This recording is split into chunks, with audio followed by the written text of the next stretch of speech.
Bundy family, and this particular time, sons of Cliven Bundy, who's where he should be. As we speak, he's in jail. Ammon and Ryan Bundy are in jail. They were two of the participants in the unlawful takeover.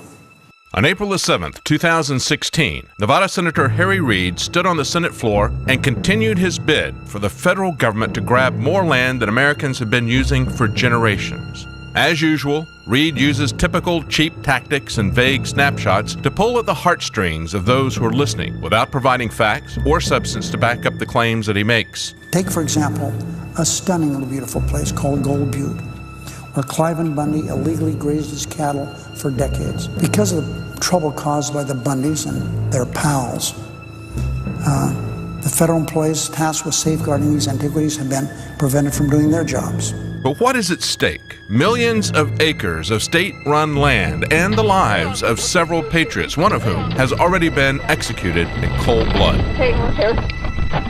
Go ahead, shoot me. Jim, I'm trying to. Stay down, stay down, stay down, stay down, stay down. Harry Reid says the Red Butte must be saved. And to do it, Reid is urging Obama to use the Antiquities Act of 1906, which gives the president unilateral power to create a national monument with the stroke of his pen. It's a very different process from creating a national park.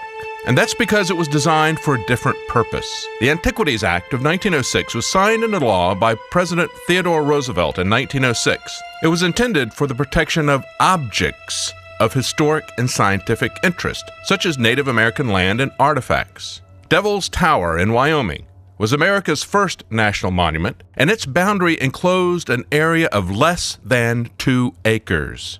But the Roosevelts, both Teddy and later FDR, continued to set an example by preserving monuments which altogether totaled approximately 4.5 million acres.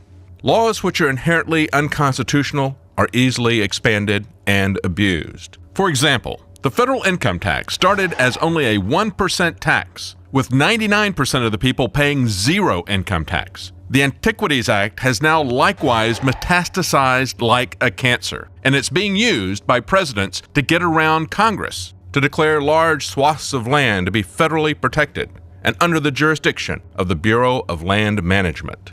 Recently, presidents like Bill Clinton, Jimmy Carter, and Barack Obama have used this act to declare millions of acres of American land as national monuments. Not since the Roosevelts themselves have such unilateral land grabs been declared by the executive branch. Jimmy Carter took a staggering 56 million acres of Alaskan land. This abuse of power resulted in the Alaska National Interest Lands Conservation Act, which requires Congress to authorize the use of the Antiquities Act for over 5,000 acres, but only in Alaska. Bill Clinton used the act to grab 5.7 million acres. Recently, Barack Obama has used this act to take over 4 million acres in California alone. In other words, it's about the same amount of land that both of the Roosevelts took nationally that Obama took just in the state of California.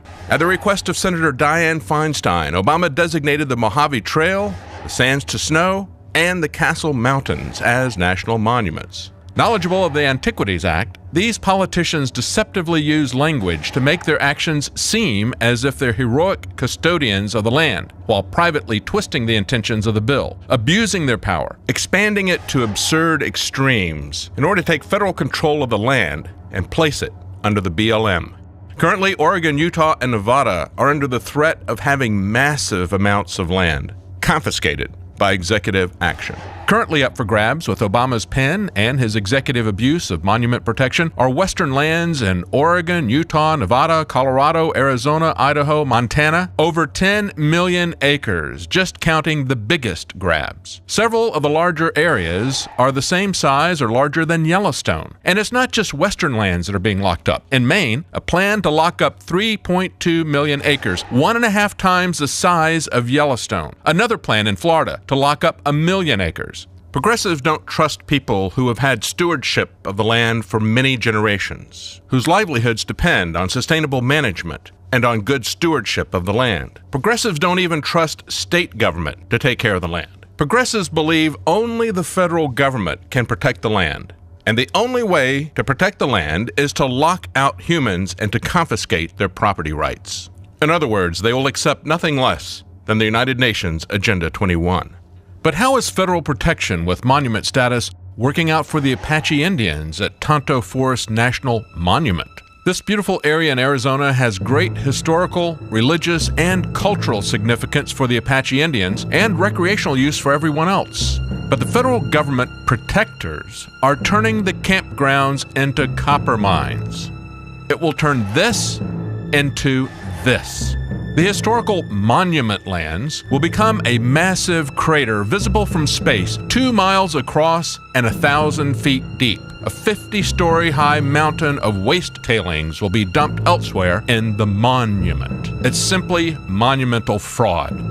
The Indians in Arizona at the Tonto National Monument have learned the federal government cannot be trusted as a protector of the land or Indian history and artifacts. In his book, Where White Men Fear to Tread, Russell Means said white men need to understand that just as the federal government has broken every treaty with the Indians, it is breaking every aspect of its treaty with Americans, the Constitution. Harry Reid and the BLM, just 2 years after telling the Bundys they would be allowed to continue to graze their cattle, are now renewing their claims that cattle grazing endangers the desert tortoise. It will be interesting to see what happens as more people understand the need to stand up to federal land grabs now than understood 2 years ago when the standoff occurred. For Infowars.com, I'm David Knight. Alex Jones here to tell you about how you can help spread liberty worldwide while also enjoying what I have found to be the best tasting 100% organic coffee on the planet. For more than a decade, my favorite coffee has come from the high mountains of southern Mexico, where the Chiapas farmers grow their unique shade-grown Arabica beans. We have now managed to secure these sought-after beans in a highly customized blend. Discover and try a bag of the Patriot Blend 100% organic coffee at InfoWarsLife.com. This coffee gives you a long, smooth pick-me-up for hours without the headaches and heartburn that so many other coffees give me personally. Hands down, this is my favorite coffee, and it's taken us years to secure connections directly to the Chiapas Mexican farmers. Drop by the site today, order a bag or two, and I don't think you're going to be disappointed. Available in original or with our immune support infusion blend. You will be supporting a free press, all the while enjoying a truly great tasting cup of my favorite coffee. Available at InfoWarsLife.com.